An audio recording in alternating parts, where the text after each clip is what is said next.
Hey guys, welcome back to another week where we talk about all things real estate related. Last week we did our monthly market update where we had in the comments someone wanted to know specifically what is going on with the multi-residential real estate market here in Ottawa. Because we want to shoot content that you guys want to know about, today I brought a special guest to talk about this topic specifically. He's a good friend of mine, but he's also a business partner of mine. We own multiple multi-residential properties together. Him and his team also sell tons of commercial units, and he runs one of the best commercial real estate teams here in the city. Commercial real estate meaning anything 5 units or above multi-residential. So thanks for coming by. His name is Justin Salazar. It's great to have you here. Thanks again for coming. Thanks for having me, man. Appreciate it. Yeah, so I think after yesterday's bank increase, probably the biggest question on people's minds is how are the rate increases affecting the value and the lending on these buildings? Yeah, so it's a little bit different now, as you can imagine, from even a few months ago. I mean, maybe 6 months ago, people could justify paying a little bit more for a building because interest rates were so low. They could get away with putting down, 25, 30% on a building. Whereas now, interest rates have almost doubled, and they have to put down 30 to 40, and in some cases, we've seen even 50% down on a building. So we're losing a lot of deals because of that. A lot of stuff is coming back on market. A lot of people are not able to close. And seller financing is playing a big role in kind of saving these deals because they're bridging the gap between the 50% and 25 to 30% down that people were paying last year. And so what are you predicting is going to happen in the market in the next little bit here? I think you're going to see a lot of deals come back on market. A lot of deals will not close. I don't know if people know this. You deal with residential a lot, so I think in residential you can lock your rate for a certain amount of time, right? In commercial, we can't do that. So similar to what happened with our building, you're kind of at the mercy of the bank's interest rate until a couple days before closing. So people that were buying at the peak of the market, again, 6 months ago, well, they're in for a rude awakening where they thought they were putting 30% down. Now they have to put an additional 10 or 20%. So stuff's not closing. I think you're going to see a lot come back on market, and I think values are going to start to decrease a little bit. And it depends, right? Like, does the seller need to sell? If not, why would they sell at the bottom of a market? So hopefully that answers your question. Yeah. And so when you're taking a look at these buildings, how are you evaluating the value? How are you finding what is a good deal right now?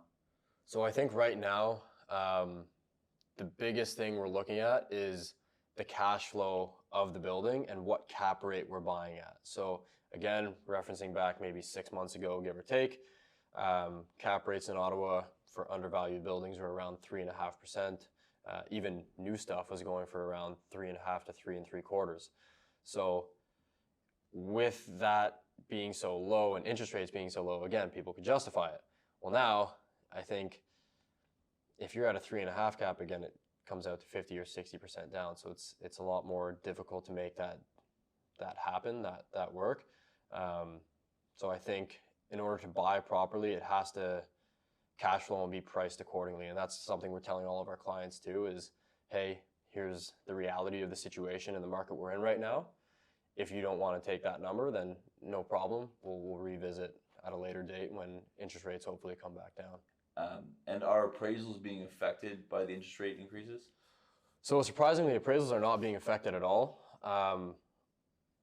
The appraisers are still able to appraise at the values they were. Where the disconnect is happening is where the bank sees the appraisal and they say, hey, that's great. That's a great number. The cash flow is great. But you're not hitting the debt coverage ratio that's needed, which for most banks, depending on what programs you select and stuff like that, is 1.2%. So again, it's all well and good if I have an appraisal at $10 million, but if I'm not hitting the bank's debt coverage ratio because interest rates are so much higher, well, then I'm not going to get the lending that I'm looking for. And that's, again, where the disconnect is between appraisals and the banks and where a lot of deals are starting to fall apart. And what is a good cap rate today, and how would you evaluate a good deal? Yeah, so I think a good deal is a good deal in any market. Like we talk about this all the time. But I think right now, to make any deal make sense, you're probably going to have to be at a 5% cap rate.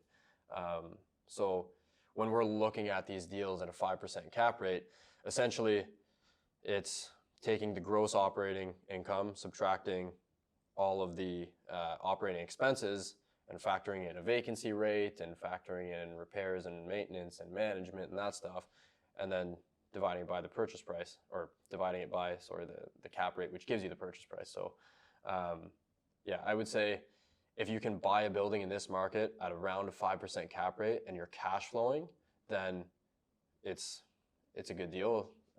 The only thing you kind of have to be wary about is if you're closing in 3 months, well, where's the interest rate going to be in 3 months? The bank can tell everybody, sorry, we're increasing it again another 100 bips, right? So yeah. So if you're looking at a deal right now, do you think it's a good time to buy, or is it a better thing to wait? It depends on your risk tolerance, I think, and it depends on your own personal views too. Like, do you think interest rates are going to come down in 3 months, 6 months? I personally don't. I think they're going to keep going up. But again, like we talk about all the time, a deal's a deal in any market. If you can find something and you have the cash reserves to put down the extra money if you have to, if interest rates shift, or if the vendor is willing to give you some financing on it in the form of secondary financing, then yeah, why not, right? Like, I think there's going to be some blood on the streets here, so take a look. Don't force any deal, but if you can find one, then great. Yeah, I think that's good advice. I mean, I think interest rates are going to continue to rise as we see inflation at 8%. Yeah, they're going to continue to do what they can. Yeah. So if anyone has questions, how do they get a hold of you specifically? Yeah, so they can reach out to us. Like you said, we run a commercial team where we deal in just development land and multi-residential. So they can reach out to me at justin@anzargroup.com, ANZAR group.com. We're also on Instagram at Anzar Group and TikTok as well at 𝐒𝐶𝐽, I believe. So perfect. I think we can talk all day, but if anyone has more questions, they can get a hold of you there. Thanks a lot for coming by. Thanks for having me.